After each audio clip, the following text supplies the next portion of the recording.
bonjour, c'est un vrai bonheur de vous retrouver. C'est Pascal, coach régénère, enseignant et formateur de yoga, formé à l'art du mouvement et du déplacement Yamakasi, et élève de Maurice Dobar également, qui était un des plus grands spécialistes occidentaux du yoga to move. Le yoga du froid, mais étymologiquement le yoga du feu intérieur. D'ailleurs, en parlant de froid, je fais partie de l'équipe qui vous accueille sur les séjours Régénère en Catalogne. Et je suis ravi de vous annoncer que désormais, en plus des bains froids dans les torrents naturels sur lesquels je vous accompagne en règle générale, le centre de la régénération vient de s'équiper d'un bain froid très haut de gamme, Polar Plunge Ultimate. Et je pourrai être avec vous aussi souvent que vous le désirez durant les séjours pour vous proposer de découvrir les bénéfices incroyables du froid et comment pratiquer en toute sécurité. D'ailleurs, cet été, il y a 4 séjours programmés. Je vous invite à aller sur le site Régénère TV pour les découvrir et vous inscrire au plus vite, car l'été en Catalogne, c'est tout simplement exceptionnel.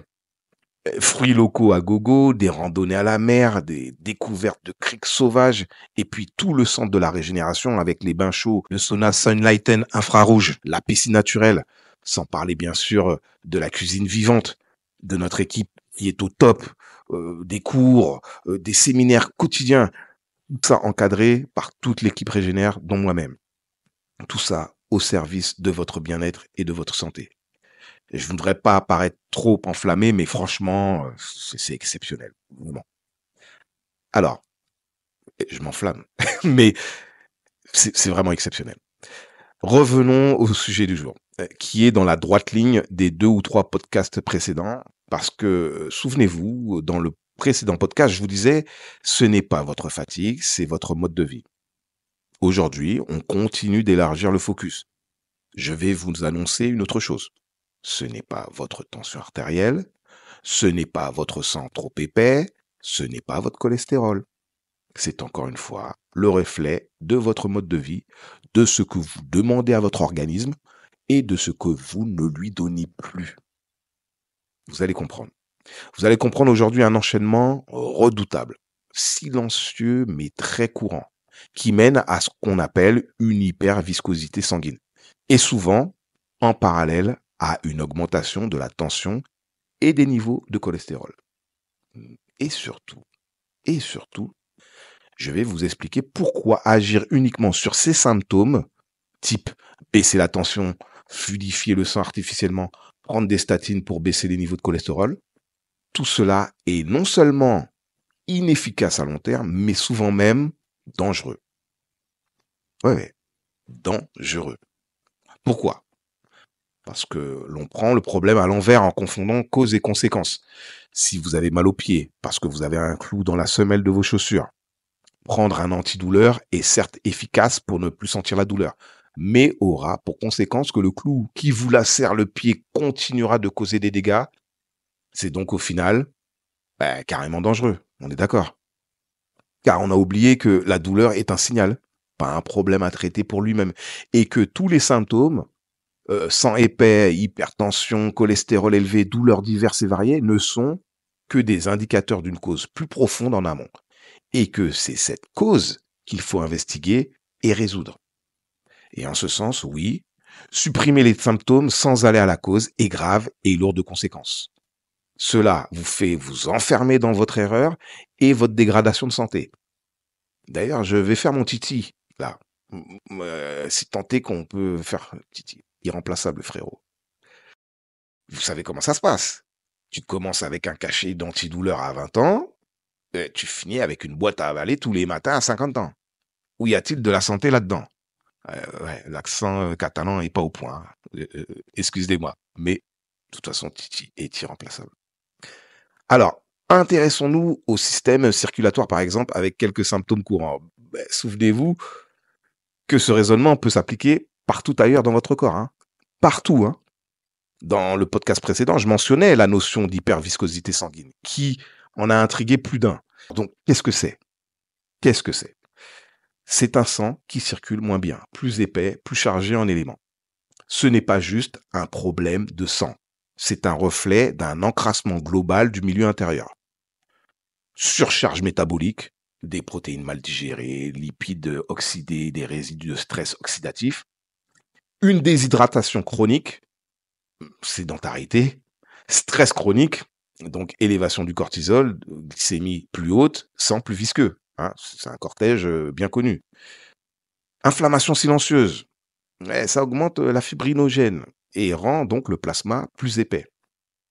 Résultat de tout ça, le sang devient plus collant, circule moins bien, les capillaires se bougent plus facilement, l'oxygénation tissulaire chute et cela donne de la fatigue, des troubles cognitifs et un vieillissement accéléré. Pour le dire simplement, le sang devient plus visqueux lorsqu'il est surchargé. Mais je ne vous parle pas de toxines abstraites, hein. Ce sont des molécules bien identifiées. Donc, on reprend en détaillant les causes majeures. Déshydratation intracellulaire. Pas juste un manque d'eau, mais de l'eau inutilisable car appauvrie ou mal structurée. Ok ? Et attention, je ne parle pas ici du simple fait de ne pas boire assez. Hein. Je parle d'un phénomène beaucoup plus insidieux, un corps qui contient de l'eau, mais des cellules qui n'y ont plus accès. Les cellules sont déshydratées, même quand la personne boit. Pourquoi ? Parce que l'eau ne rentre plus.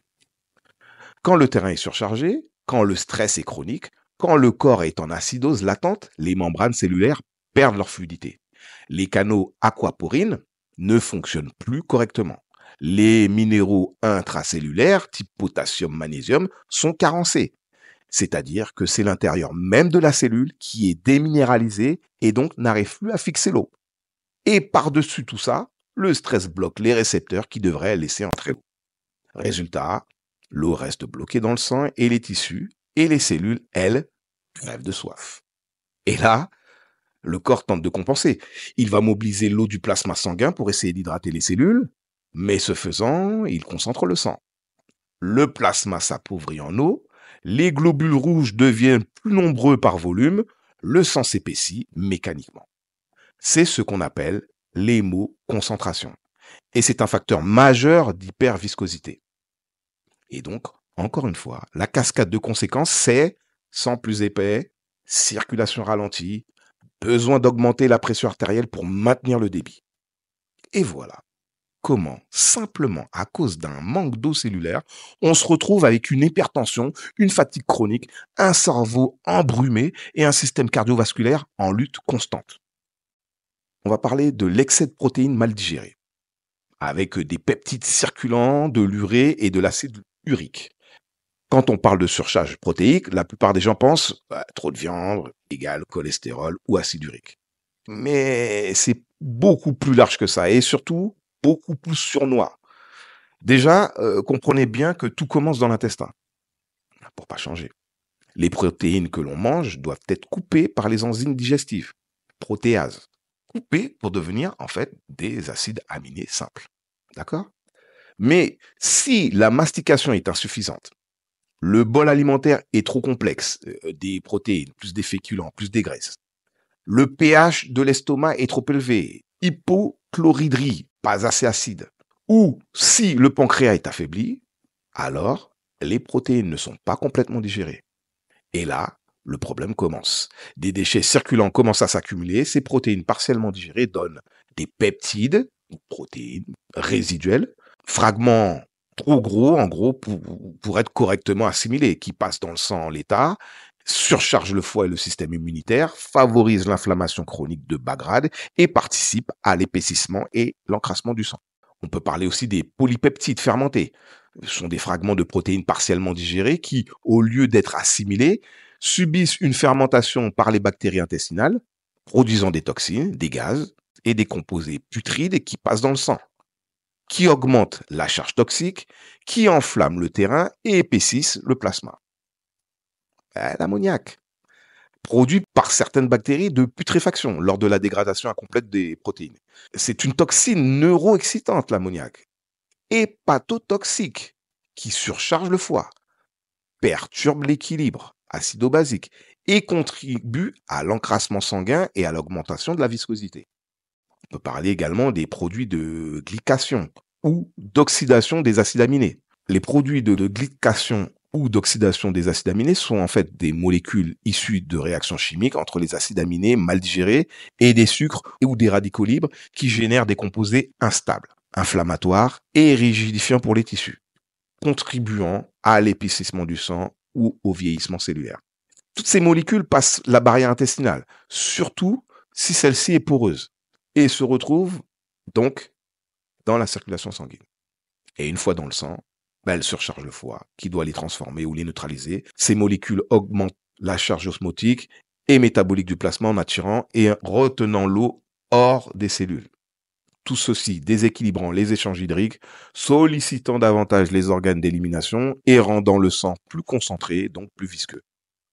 Elles stimulent le système immunitaire, qui les perçoit parfois comme des intrus, ce qui donne une inflammation sourde, dite de bas grade.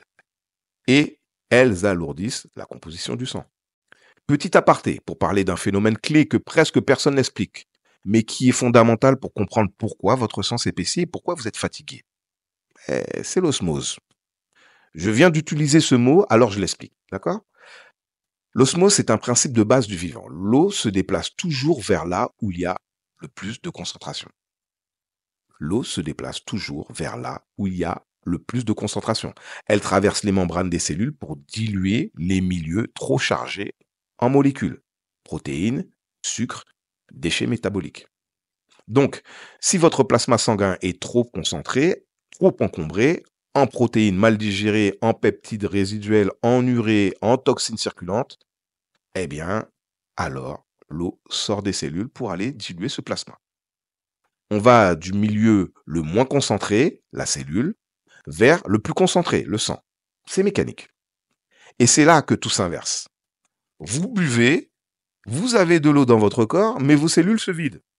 Elles se contractent, se rigidifient, perdent leur souplesse. Le sang, lui, se concentre, devient plus visqueux. Et le corps n'a pas le choix. Il augmente la pression pour maintenir la circulation. Et voilà comment un simple phénomène physique, l'osmose, devient un levier majeur de fatigue chronique, d'hypertension et de congestion globale du terrain.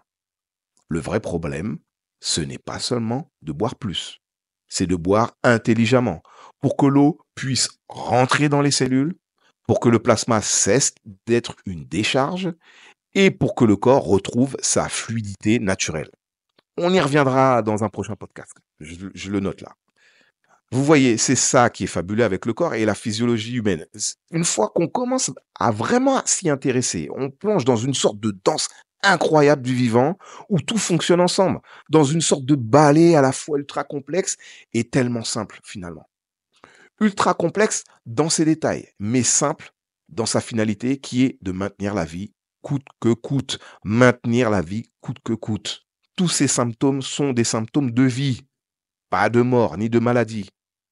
Thierry a l'habitude de dire « partout où je regarde, je ne vois que la vie, que des manifestations de la vie, que des symptômes de la vie ». Il faut du temps pour comprendre la profondeur de cette réflexion et la saisir complètement. Mais à force, j'espère que moi aussi, à travers ces podcasts, je vais vous y aider. Une autre façon de le dire, qui lui a valu beaucoup d'incompréhension, c'est de dire que la mort n'existe pas, ni la maladie d'ailleurs.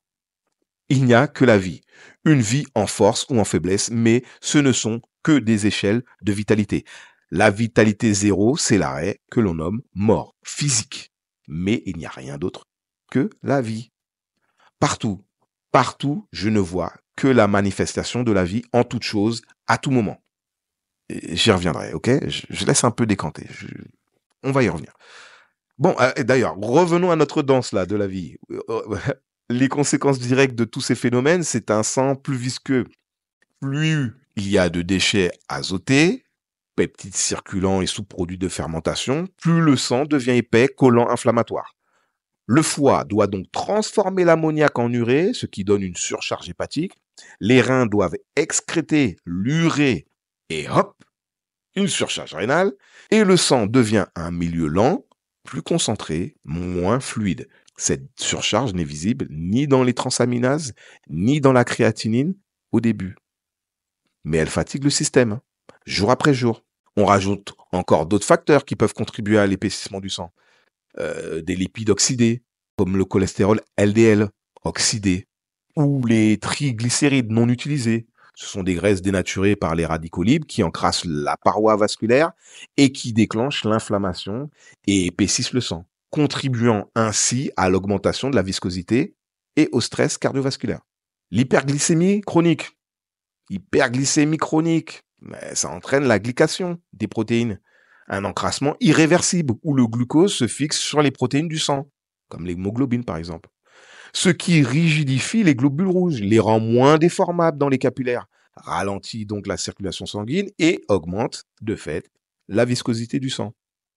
L'inflammation silencieuse. L'inflammation silencieuse, même sans symptômes visibles, stimule la production de fibrinogènes, CRP et cytokines, des protéines pro-inflammatoires qui épaississent le plasma, favorisent l'agrégation des cellules, ralentissent la circulation et contribuent à l'hyperviscosité sanguine chronique, même sans symptômes visibles, j'insiste. Toutes ces causes ajoutées, combinées, amènent au fait que le sang devient un fleuve lent, chargé, moins fluide, qui fatigue la pompe cardiaque et n'irrigue plus efficacement. Et c'est là où le corps compense. Il monte la pression. C'est une réponse intelligente, c'est pas un bug. Souvenez-vous, partout, je ne vois que la vie à l'œuvre. Si le sang est plus visqueux, le débit chute. Or, le cerveau, les reins, le cœur ont un besoin vital de perfusion constante. Cela donne une réaction en cascade. Le système nerveux autonome perçoit la baisse de débit. Il ordonne aux artères de se contracter, c'est la vasoconstriction. Le cœur augmente la force de contraction via l'adrénaline et noradrénaline, les leviers. Résultat, la tension monte pour maintenir la perfusion. J'insiste, ce n'est pas une erreur, c'est une adaptation. Une adaptation qui va dans le sens de la vie. Petit rappel à la Titi, encore une fois. Partout, je ne vois que la vie à l'œuvre. C'est donc une adaptation, mais qui, à long terme, épuise les organes. Je résume. Le corps n'a pas le choix. Si le sang devient plus visqueux, il doit compenser pour continuer à irriguer correctement les organes. Et comment? En augmentant la pression dans le circuit. C'est mécanique. Plus le fluide est épais, plus il faut de pression pour le faire circuler. Donc souvent, on voit une tension artérielle qui monte, et alors, on donne des médicaments pour la faire redescendre. En bloquant les mécanismes de compensation naturelle que le corps a mis en place pour maintenir une perfusion suffisante des organes vitaux, on dilate artificiellement les vaisseaux, on freine le rythme cardiaque, on force les reins à éliminer plus d'eau. Mais on n'a pas allégé le sang. On n'a pas hydraté les cellules. On n'a pas réduit la viscosité. Résultat, sang toujours aussi épais, un cœur qui pompe moins fort, des tissus qui reçoivent encore moins d'oxygène. On a baissé la tension, mais on a aggravé l'asphyxie tissulaire. Vous comprenez le problème? Vous comprenez le problème? Les antihypertenseurs, ils ne règlent rien à la viscosité. Au contraire, ils baissent la pression, donc la perfusion. Résultat, des organes sous-oxygénés, encore plus fatigués. Le cœur bat plus lentement, mais dans un milieu toujours aussi engorgé. Ce n'est pas le symptôme qu'il faut corriger, c'est le terrain qu'il faut désengorger. Vous voyez? Ce n'est pas votre sang trop épais, ce n'est pas votre tension. C'est ce que vous faites subir à votre organisme jour après jour par un mode de vie inadapté. Et encore une fois, c'est une bonne nouvelle, parce que ça veut dire que vous pouvez reprendre la main. Je le dis parce que vraiment, je le crois et je l'ai vu, on y a assisté. C'est une super bonne nouvelle quand on dit ça. Faut surtout pas le prendre comme quelque chose de pessimiste. Au contraire, c'est une explosion d'optimisme. Ce n'est pas une fatalité génétique. Ce n'est pas un défaut de fabrication. C'est une réponse de votre corps à ce qu'il reçoit. Une réponse qui va dans le sens du maintien de la vie, qui plus est. Alors, plutôt que d'agir uniquement sur l'indicateur, allons voir le terrain. Parce que c'est lui, toujours lui, qu'il faut rééquilibrer pour restaurer une vraie fluidité, une vraie vitalité. Et dans ce tableau de sang épaissi, d'une circulation ralentie et d'une perfusion compromise, on ajoute souvent un autre coupable, le cholestérol. Le cholestérol. Mais là encore, on se trompe de cible. Le cholestérol, ce n'est pas un ennemi. C'est un pilier de votre biologie. C'est un constituant essentiel de toutes les membranes cellulaires. C'est le précurseur de vos hormones stéroïdes. Cortisol, testostérone, oestrogène, progestérone. C'est aussi le socle de la vitamine D. Et surtout, c'est un réparateur. Il intervient là où les tissus sont en souffrance, en réparation, en inflammation. D'ailleurs, le professeur Philippe Evan, ancien doyen de la faculté de médecine de Paris, l'a largement démontré. Il n'existe aucune preuve sérieuse que le cholestérol est en lui-même la cause des infarctus.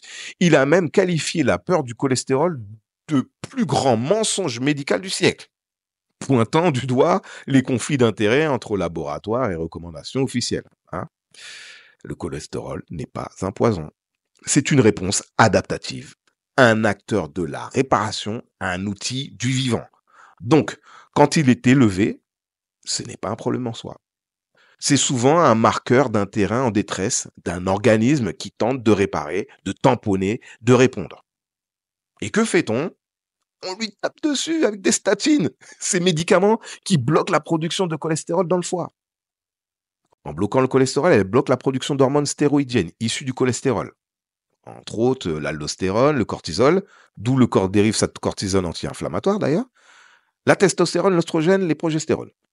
En plus, les statines ne bloquent pas seulement le cholestérol, elles inhibent la voie de la mévalonate qui sert aussi à fabriquer le coenzyme Q10, essentiel à l'énergie cellulaire, au cœur, au cerveau.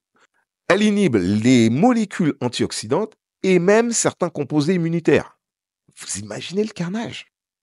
Moins d'énergie cellulaire, plus de fatigue musculaire, plus de troubles cognitifs, un foie plus lent à gérer les autres toxines, un système hormonal à plat. Mais le pire, c'est que même en baissant le cholestérol, on n'a pas changé le terrain.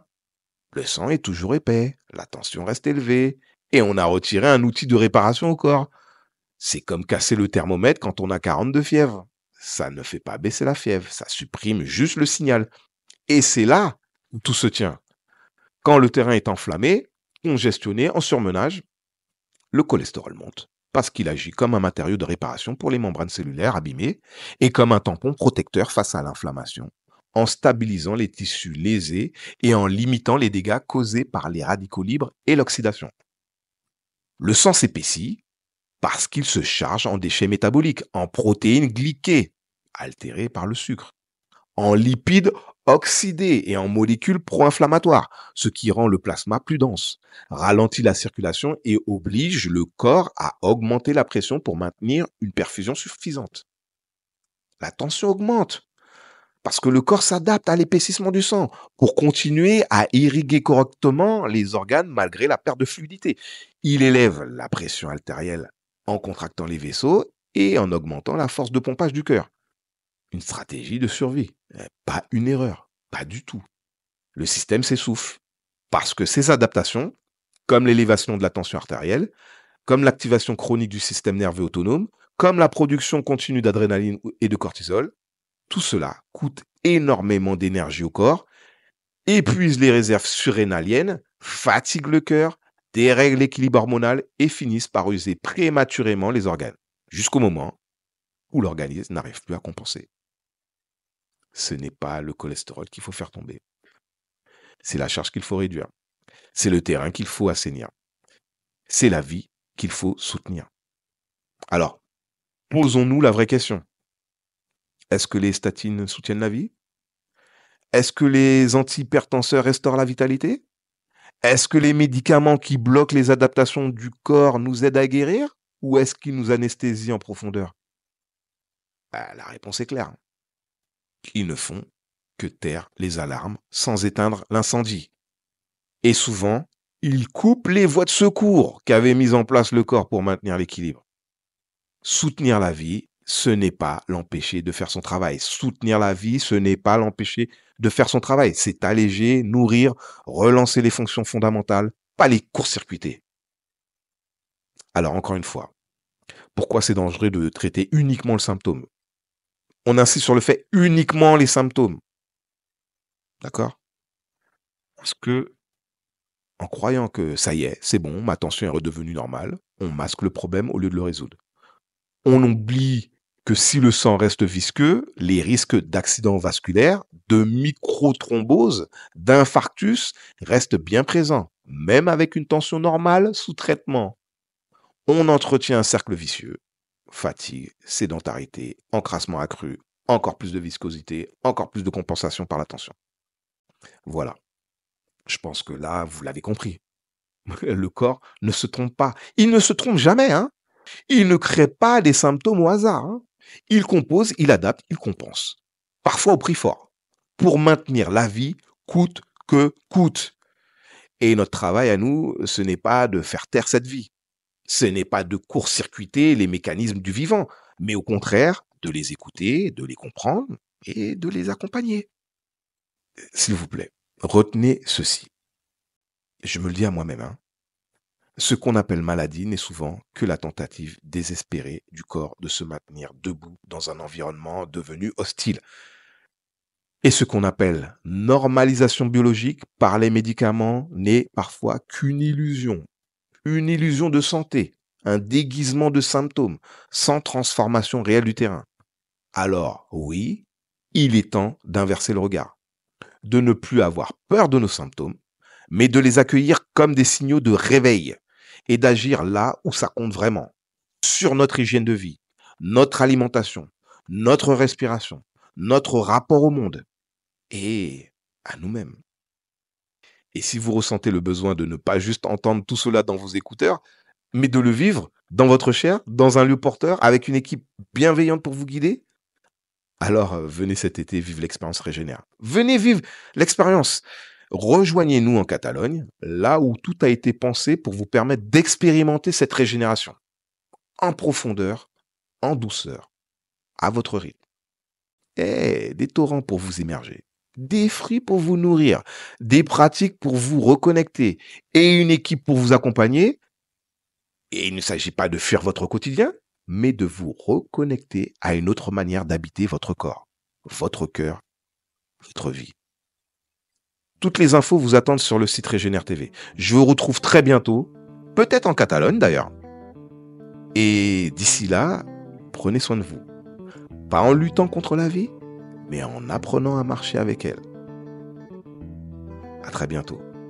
Et souvenez-vous, la vie, partout, en toute chose, je ne vois que la manifestation de la vie qui œuvre.